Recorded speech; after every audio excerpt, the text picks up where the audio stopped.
Good evening, my dear fiends. Stay a while and listen. The holiest books speak of a divine plan, but they also whisper of a divine prison built for an evil so profound its warden had to be an angel tasked with guarding the key to the abyss itself. But what happens when mortal hands decide to pick that lock? Some doors should never be opened, and some angels must never be freed. I call this one the Angel of the Abyss. My name is Gideon Kane. I am not a priest. I am not a man of faith in the traditional sense. My faith is in carbon dating, in spectral imaging, in the verifiable truth of the written word. For 12 years, I've served as a senior archivist for the Vatican Secret Archives, or, to use its proper name, Archivum Apostolicum Secretum. My job is to be a guardian of history, to preserve, to catalog, and most importantly, to understand. In a world of myths and legends, I deal in facts. The fact of a papal bull, the fact of an original Galileo manuscript, the fact of a queen's desperate plea for annulment. It is a quiet life, a life of order. Last month, I was given a new permanent assignment, a project of unprecedented scale and secrecy, codenamed Speculum Veritatis, the Mirror of Truth. My task? To be the sole archivist responsible for the first ever digitization of the Apostolic Penitentiary's Shadow Archive. These are the records the public and even most of the church believe to be mere legend. The complete, unredacted field reports from every sanctioned exorcism since the Council at Trent. Every recorded encounter with an entity deemed Inimicus Major, a major adversary. It's the most complete catalog of evil ever compiled. My job is to turn ghost stories into data. For weeks, my work was a grim but predictable litany of human suffering. Possession by minor parasitic entities, poltergeists, cases easily explained by psychosis or environmental factors. It was all tragic, but it fit within the established patterns. It was all known data. And then I opened the Codex of Damnation. The case of Father Lorenzo Benedetti, dated 1888. The file contained no official report, only a series of his personal letters, written to his mentor in Rome, and a single wax-sealed audio cylinder. I scanned the first letter.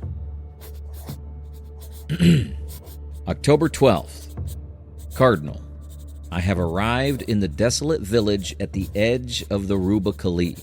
The possession here is unlike anything I have encountered. The vessel, a young boy, speaks with a voice that is not one, but a legion. It does not want a soul. It wants a door. It speaks of its abyss and of a key it was given. When I perform the rite, it does not recoil. It listens. It learns the words. This is not a demon of hell as we know it. It is older. It refers to itself not as a fallen, but as a warden. Lorenzo's letters grew more frantic over the next few weeks. He claimed the entity was not tied to the boy, but to a shard of black volcanic glass the boy had found in the desert. He believed the shard was a piece of the lock. Next page. November 3rd. It begun to speak to its master. It calls him the Destroyer, The angel of the bottomless pit. Apollyon. Abaddon. It says its master does not wish to possess men, for they are beneath him. He wishes only to unmake them, to fulfill his one divine purpose. I attempted the full rite of Bellarmine last night. In the middle of the paternoster, the boy began to laugh. The shard of glass grew hot in my hand, and for a moment, I did not see the boy, but a vast, empty desert under a black sun, filled with the sound of a billion chittering wings. I fear I am not fighting a demon. I am arguing with a keyhole. The final letter was barely legible. The ink was smudged, the handwriting a panicked scrawl. It was dated November 19th. It cannot be cast out. It can only be redirected. I have failed. The shard is not the lock. It is a key. And it's shown me the lock's location, a place where the veil is thin. I'm taking the boy there. I'll perform the rite of sealing and build a new prison around the prison. It is a heresy, I know, but it is our only chance. The key must not be turned. The lock must not be opened. The angel must not be released. Pray for my soul. There was nothing else. No final report. Father Lorenzo and the boy were never heard from again. Officially, the case is listed as unresolved, a loose thread. For the first time in my career, I felt a tremor of something other than academic curiosity. I felt dread. Using my highest clearance, I cross-referenced the case file with modern communiques, and I found it. A single encrypted internal document referencing a militant apocalyptic sect known as the Ordo Apollyon. The Order of Apollyon. They believe the only way to purify the world is to burn it clean, to bring about the end times as prophesied in Revelation, to willingly turn the key. The document was a travel itinerary for a geological expedition sponsored by a front company to a remote, mountainous region in the Judean desert. The exact location, according to the documents, where Father Lorenzo wrote his last letter. The expedition is scheduled to reach its final destination in 2 days. This is not history. This is not a cold case. It's a countdown. And I'm the only one in the world who knows what lock they're planning to open.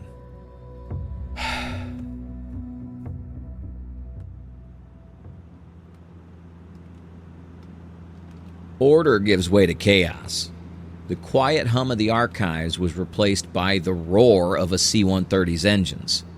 In 12 years, I've never taken a single day of unauthorized leave. Now, I was a ghost, having vanished from my post with a single cryptic email to my superior about a security audit. I used every contact, every bit of quiet leverage a senior Vatican archivist possesses to get a seat on a military transport headed for the Middle East. My quiet life of facts and figures was over. I was now chasing a legend into the desert. The 18-hour flight was not a time for rest. It was a race. I dove back into the archives remotely, slicing through layers of digital security I myself had helped design. I had to know who or what I was truly facing. The Ordo Apollyon was more than just a cult. They were a splinter of a splinter, a heresy born from the Knights Templar after their fall. They didn't worship God or Satan. They worshipped the end. They called themselves the Final Scribes, believing their purpose was to write the last chapter of human history. Their leader, A defrocked theologian named Marcus LeVay believed the apocalypse wasn't a warning from God, but a promise. A cleansing fire that has to be lit by a willing human hand. I cross-referenced LeVay's writings with Father Lorenzo's letters and found the connection. The lock.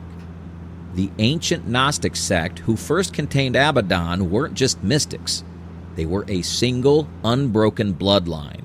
The texts referred to them as the wardens of the abyss. It was their blood, their very DNA that held the magical resonance to power the seal. Father Lorenzo, I discovered, was the last of that line. That's why the entity could speak to him, why it could show him the location. His blood was the key, and his death in the desert in 1888 broke the chain. The lock was still sealed, but its guardians were gone.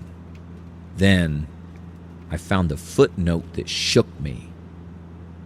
The Gnostics had a prophecy that if the warden's bloodline was ever broken, the lock could only be opened by a different kind of sacrifice. It required the blood of one who was not a warden, but a scribe. The blood of one who guarded the knowledge, but was not part of the magic. The text named the ancestral line of these scribes. The family name was Vance. My former name. I dismissed it. A coincidence. A chilling, terrifying coincidence.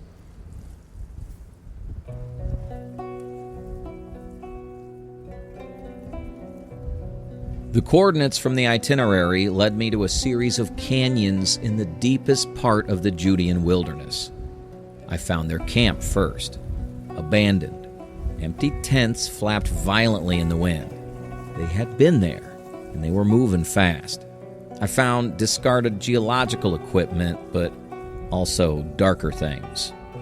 Ritual knives, bowls stained with ash, and a series of star charts mapping not constellations, but what looked like a web of ley lines, all converging on a single point, deeper in the mountains. I followed the trail. The entrance was hidden behind a rockfall, a fissure in the side of a towering cliff. The air grew cold as I descended. The walls were not natural. They were carved with pre-Roman script, a syncretic mix of early Hebrew and Akkadian. This was the place, the lock. It wasn't a structure, it was a chamber, a small, perfectly circular cavern. In the center, a perfectly smooth obsidian altar. And they were there, Marcus LeVay and his followers, the final scribes, stood around the altar, chanting in low, guttural Enochian. LeVay saw me. He wasn't surprised. He smiled, a thin, academic smile. He was a man just like me, a man who had read the same books. But he had come to a different conclusion. He believed he was a prophet. He held a shard of that same black volcanic glass from Lorenzo's letters. As he raised it over the altar, the hum intensified.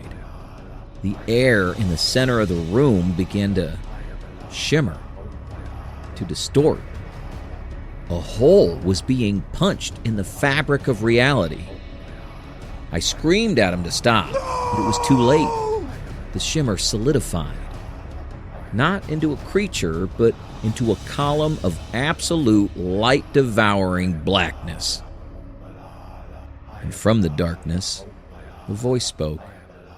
It did not speak to my ears. It spoke directly to the oldest part of my mind.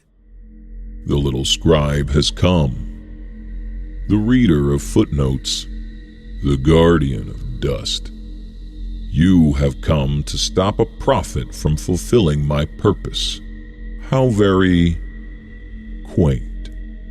I am here to stop a madman from destroying the world. destroy the world. Scribe, your world was destroyed the moment you first looked at the second and felt envy. It was destroyed when you built your first wall, sharpened your first stone. I am not the disease. I am the physician. I am the cauterizing fire, the final, perfect silence after a symphony of noise. You are a prisoner, an echo, nothing more. A prisoner. You stand in a cage of your own making and call me the prisoner. Your faith, your science, your history, they are all bars on a cage you built to keep from seeing the truth. The truth that your creator is an artist who grew bored with his painting and walked away, but left a single bottle of solvent behind. I am that solvent. Your prophet, LaVey, understands this. He does not wish to control me. He wishes only to hand me the brush. He's a fanatic. He doesn't know what he's unleashing. He knows precisely what he is unleashing. He is unleashing an end to doubt, an end to pain, an end to hope. That most cruel of poisons. You cling to hope, scribe, because you fear the clarity of despair. Look at you. You read of a bloodline curse and you dismissed it. A coincidence, you told yourself. But there is no coincidence, only cause and effect. The warden's bloodline was the lock. Your bloodline, scribe, is the key. LaVey could never have opened this door. Only you can. He simply led you here to turn yourself.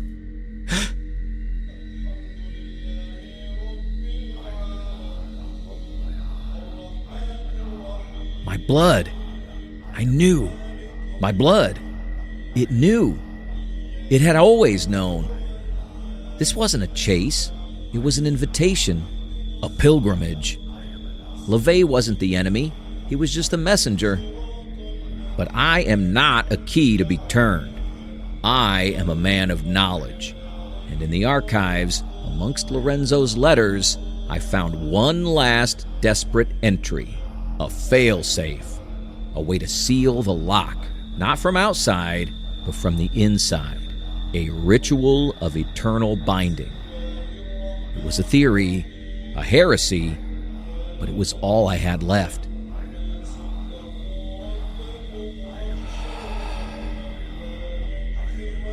There is a power in knowledge, a power that LaVey, for all his faith, had overlooked.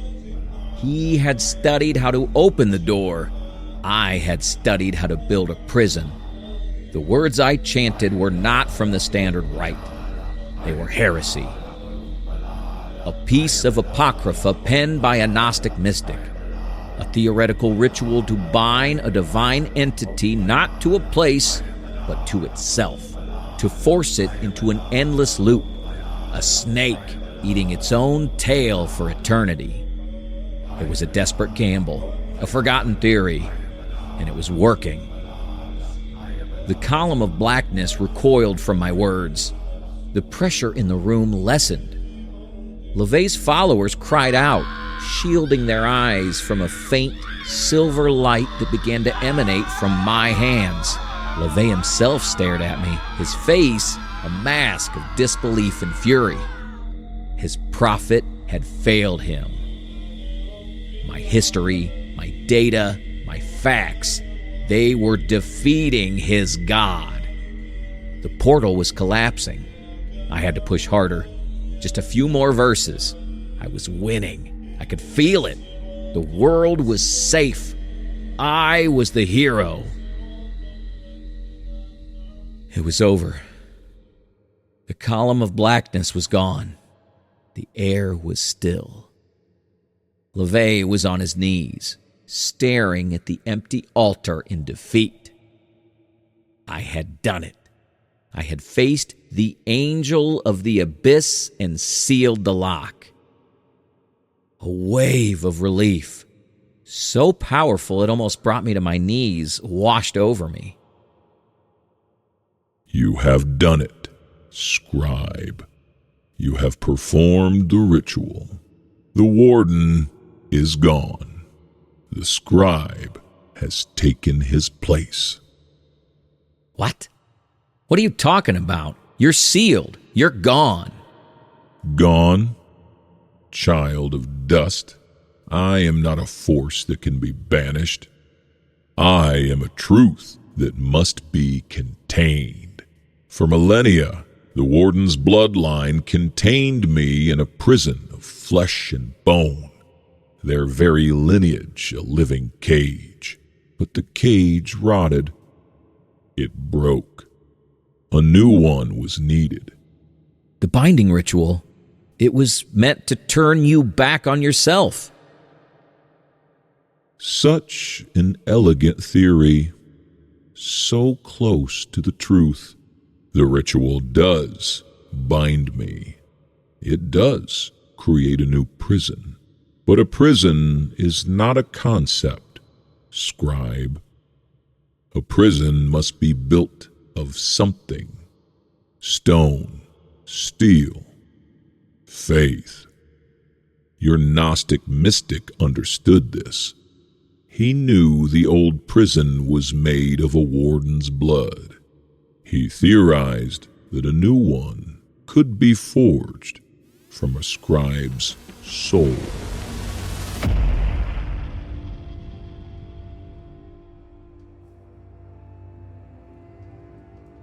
No, the text, it was a seal. It is a seal. But a seal must be placed upon a door. You have just spent the last 10 minutes meticulously building a door, and then nailing yourself to it. LeVay could only knock.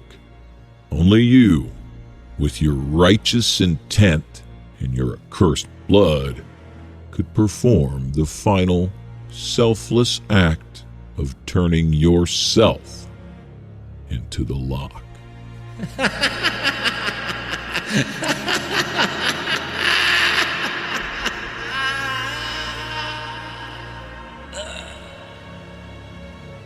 My blood, my soul, a cage. I looked at my hands. A faint black smoke, like ink in the water, was rising from my skin. The silver light was gone, replaced by a creeping abyssal darkness that was not around me, but within me. I couldn't move. I was rooted to the spot in front of the altar, my feet as heavy as stone.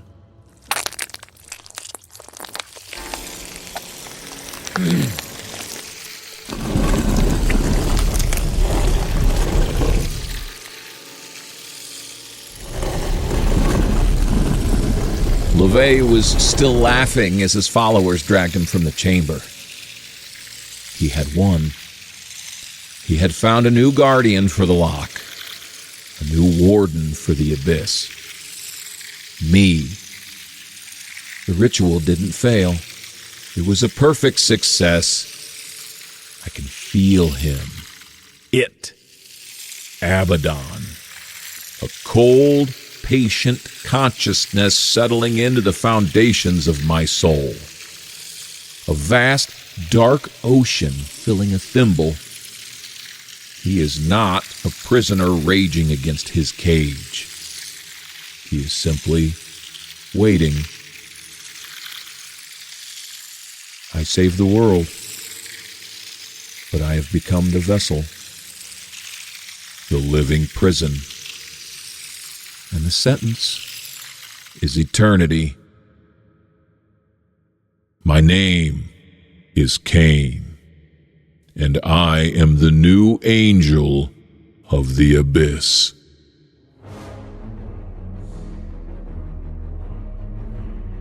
A truly perfect trap, is it not? One that convinces its victim that their heroic sacrifice is a victory, when it is, in fact, the final damning turn of the screw. Our poor scribe thought he was the hero, the one who'd finally found the answer. He never considered that the answer was a cage, and the cage was himself. He saved the world from the abyss, but now the abyss has a home and a name, and all the time in the world to wait. Do be careful with your own sacrifices, my dear fiends. You never know what door you're truly unlocking. Until next time, subscribe, and try to remember that even a hero's halo can become a leash. Ah!